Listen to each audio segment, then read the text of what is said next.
ایک ایسے گھر میں آنکھ کھولنا کیسا تھا جہاں ابن صفی جیسے عظیم ادیب موجود ہوں؟ کیسا تجربہ تھا؟ کیسے سوچتے تھے؟ کیسے بچپن گزرا؟ بھائی یہ تجربہ تو آپ یوں سمجھیے کہ ایک بڑے انسان کے ساتھ رہنا وہ تو ہمیں پتہ ہی نہیں تھا. وہ ہمارے ابو تھے اور یوں سمجھیے کہ نازم آباد کے ایک چھوٹے سے مکان میں 120 گز میں، اور 7 بچے اور ساری فیملی وہیں رہتی تھی. سب وہیں ہنگامے بازی کرتے رہتے، اسی میں وہ اپنا لکھتے رہتے تھے. یہاں تک کہ یہ بھی ہوتا تھا کہ امی ان سے کبھی کہتی تھی کہ ہم لوگوں کو ارے واہ! ڈانٹتی تھی کہ شور مت مچاؤ، ابو لکھ رہے ہیں تمہارے. تو وہ کہتے تھے ارے کرنے دو، اس سے بھی تحریک ملتی ہے. تو ہمارے لیے ہمارے ابو تھے وہ، بالکل ہمارے لیے ہمارے ابو تھے. اور میں سمجھتا ہوں کہ باقی بڑے بہن بھائیوں کو شاید اندازہ ہو، جب ہم چھوٹے تھے ہمیں بھی نہیں تھا، لیکن رائٹ. جب اسکول میں پہنچے اور جب اپنے دوستوں کو دیکھا، اس وقت کی ظاہر جو جنریشن تھی انہی کی بات کرتی تھی.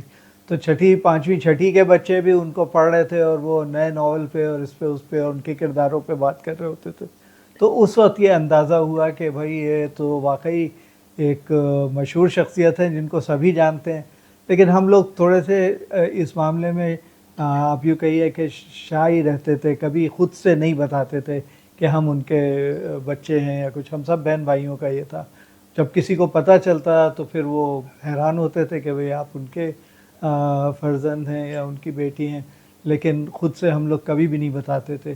اور انجوائے کرتے رہتے تھے ان کے بارے میں جو وہ تو کامنٹس آ ظاہر رہے ہے کہ ہوتے تھے، اور دوسری چیزیں کبھی بہت اچھے کبھی تکلیف دہ بھی ہو جاتے تھے. شاید گفتگو میں آگے چل کے اس کا بھی ذکر آئے. تو یہ ایک اچھا یہ بتائیے گا کہ ابن صفی صاحب گھر میں کیسے تھے، ایک باپ کے طور پر، ایک نہ کہ ایک ادیب کے طور پر؟ باپ کیسے تھے؟ باپ وہ بڑے آئیڈیل باپ تھے. ہم تو سوچتے ہیں کہ کاش ہم بھی ویسے باپ ہو سکیں، ہمارے بھی بچے ہیں. لیکن ہوتا یہ تھا کہ وہ بالکل دوستوں کی طرح تھے. یعنی ہم ان سے ہر قسم کی بات کر لیتے تھے، کبھی کوئی جھجھک نہیں رہی. ہمیشہ جو بھی ان سے بات کرنی ہوئی، کوئی مسئلہ ہوا، کوئی بات ہوئی، تو ہم ان سے فوراً جا کے، ہم یا ہماری بہنیں بھائی بہن سب ان سے اپنا مدعا کہہ سکتے تھے اور ان سے بات کر سکتے تھے. دنیا کے ہر موضوع پہ وہ بات کر لیتے تھے، اپنی کتابوں پہ بھی کر لیتے تھے. کوئی مسئلہ اٹک جائے کہیں ہو تو پھر وہ بات بڑے مزے سے کرتے تھے. تو ہم لوگ تو اس حد تک بھی یار ابو کہہ کے بات کر لیتے تھے، جو اس زمانے میں بہرحال اس وقت کا مشکل تھا. عام طور پہ ایسے والدین نہیں ہوتے، لیکن ابو کی بہت زیادہ بے تکلفی تھی. اور ان کا یہ تھا کہ جب ہمیں ان سے کچھ چیز چاہیے ہوتی تھی تو جا کے ہم بھائی بہن ان کے سامنے کچھ چیزوں کی جیسے تعریف شروع کر دی کہ یہ چیز آئی ہوئی ہے، یہ بڑی زبردست ہے، یا یہ VCR آیا ہوا ہے، اس کو لے لینا چاہیے، یا فلاں چیز. تو ان کا ایک طریقہ تھا، وہ کہتے تھے اپنی امی سے پوچھ لو. امی کو ہم آپا کہتے ہیں کہ اپنی آپا سے پوچھ لو، وہ کہتی ہیں تو دلا دیں گے، ہمیں تو کوئی اعتراض نہیں ہے. تو اس کا پھر یہی مطلب ہوتا تھا، ہم کہتے تو آپ اس کو نہ ہی سمجھے، ہم مطلب آپ ویسے ہی منع کر دیں. کیونکہ امی کا ویٹو پاور بڑا بڑا زبردست ہے. زبردست، ہر تو گھر وہ میں ہوتا ہے مسکرا جی. کے ہر گھر میں ہر ہوتا ہے. گھر تو میں ہوتا ہے، بالکل. انہیں جب دلانی ہوتی تھی کوئی چیز تو فوراً اٹھے اور گئے اور جا کے لے کے آ کے اور دلا دی. لیکن جس چیز پہ نہ کرنی ہوتی تھی اپنی آپا سے پوچھ آپا لو، سے پوچھ لو. وہ کہہ دیتی ہیں تو فوراً دلائے. تو یہ ہوتا تھا ہمارے یہاں. آپ نے تو ایک بڑا نارمل گھر تھا، اور ایک مطلب ماں باپ جیسے ہوتے ہیں اسی طرح سے تھے. اور ابو اپنے کاموں میں بھی بزی رہتے تھے، لیکن ہم لوگوں کے ساتھ بھی وقت گزارتے تھے.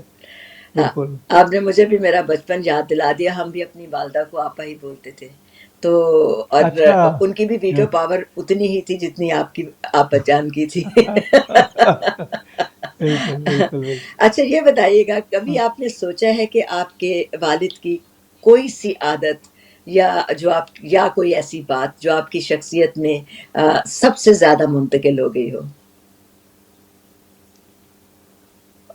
مجھے پتہ نہیں، ہم سب بہن بھائیوں میں ہے ویسے. تو ان کی ایک چیز جو تھی وہ اگر آپ دیکھیں تو جیسے اقبال نے کہا تھا نا کہ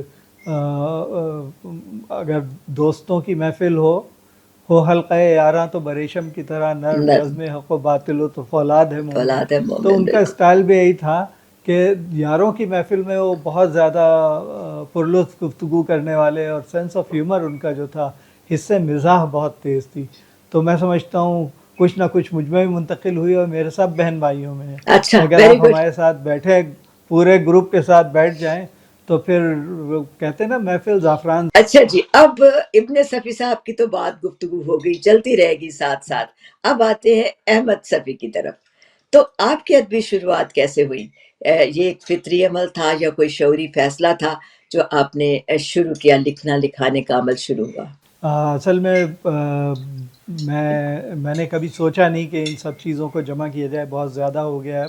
اور نثری بھی اور منظومات بھی ہیں، اور مجھ سے زیادہ میری جو اہلیہ ہیں ان کو پریشانی رہتی ہے، کیونکہ میرا تقریباً جو بھی شعری خزانہ ہے وہ ان کی وجہ سے بچا ہوا، جی کیونکہ میں جی کہیں پہ بھی کسی وقت بھی کوئی بالکل. نظم ہوئی، غزل ہوئی، تو وہ لکھ دیتا ہوں، چاہے وہ گروسریز کی ریسیٹ ہو، ٹیپ ٹوٹل ہو، اس کے پیچھے لکھ دیا، یا کسی جگہ کوئی کتاب کے اندر کوئی بک مارک رکھا ہوا ہے اس پہ لکھ دیا.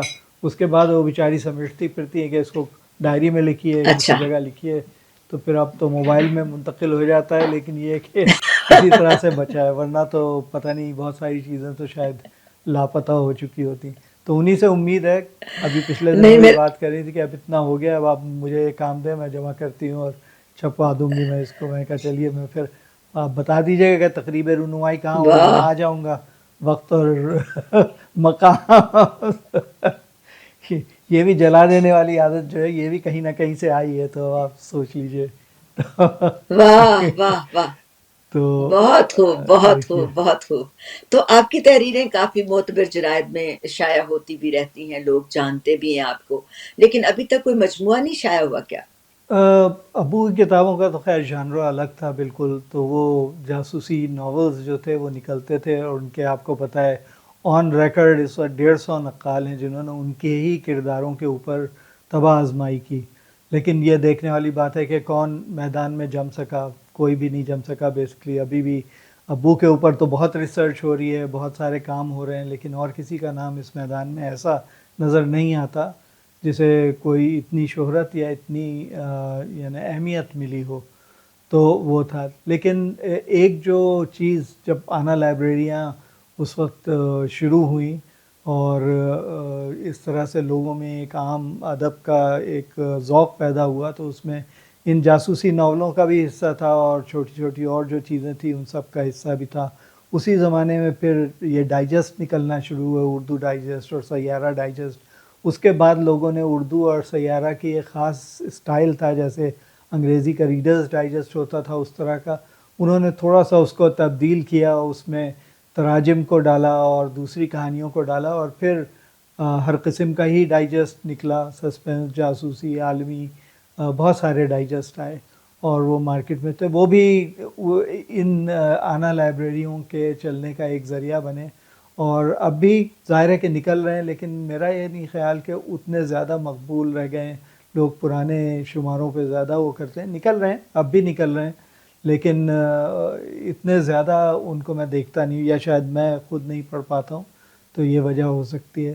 لیکن ادب کے اگر آپ دیکھیں ادبی جرائد کافی نکل رہے ہیں، اور اچھے لکھنے والے جو ہیں وہ سامنے آ رہے ہیں. بعض دفعہ بڑے چونکا دینے والے افسانے، چونکا دینے والی نظمیں اور غزلیں بھی سامنے آتی ہیں. تو یہ جو ہے تخلیق کے سوتے نہیں خشک ہوئے، وہ لوگ موجود ہیں، تخلیق کار بھی موجود ہیں، اور پڑھنے والے بھی موجود ہیں. اکثر لوگ کہتے ہیں کہ جی کتابوں کا دور ختم ہو گیا. ہمارے دوست ہیں سعود عثمانی صاحب، انہوں نے کہا کہ یہ آخری صدی ہے کتابوں سے عشق کی. تو میں یہ کہتا ہوں یہ آخری صدی ہے کاغذ سے عشق کی، کیونکہ کاغذ کے بعد اب وہ چیز جو ہے وہ اب تبدیل ہو رہی ہے الیکٹرانک میڈیا میں. یہ کہنا غلط ہے کہ لوگوں نے پڑھنے کی عادت نہیں رہی لوگوں میں.